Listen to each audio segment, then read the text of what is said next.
Okay, boys, here's the situation. You broke both of your front fork seals. You're out in the desert, and you gotta stop it from running down onto your brake disc to make it home safely. How do you stop that from happening? You get your favorite pair of black cotton pants. Your favorite pair. No, I'm kidding. Don't do that.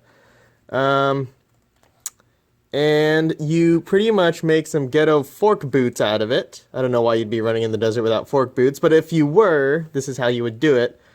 First, you do a top layer, and this layer has to be loose enough to move up and down the fork tube. The bottom layer, how well can you see that? There we go. Bottom layer has to be below this little ring where your fork seals are. Make it below that. Cinch that up tightly. That one shouldn't move. And then this middle one is just there to keep it all skinny and held together.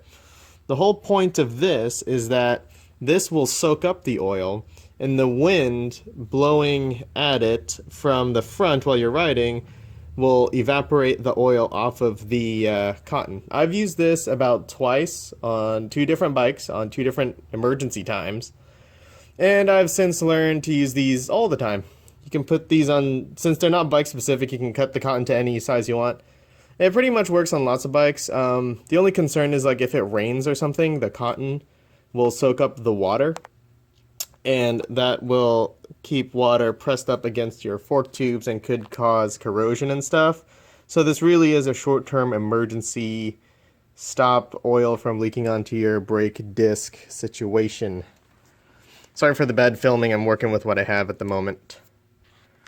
Same thing for this side. I made this one run down a little bit long. I probably should have trimmed that off, but whatever. You can see right here on the edges, I've pumped the fork a couple times, just up and down the road. And you can see fork oil there and there. Now it's on the cotton rather than going down my fork and onto the tire or whatever. So, that keeps that safe-ish. Like I said, this has to be tight. That has to be tight, but loose enough to move. And this one can just be medium or whatever, just to keep everything tight against the fork tube, because you will end up with gaps. And if you don't have this middle one, there'll be a huge gap here of fabric. I don't know why, that's just how it is. And then it'll kind of just be open to the air and stuff. So this is definitely what you want to do. And, yeah, guys, there you go. If you're ever stuck in the desert or the woods or something, here's a good way to save your forks long enough to get the safety. As always, be safe and use good judgment when you're out there, guys. Please subscribe to my channel. Don't forget to like, subscribe, and share. See you later.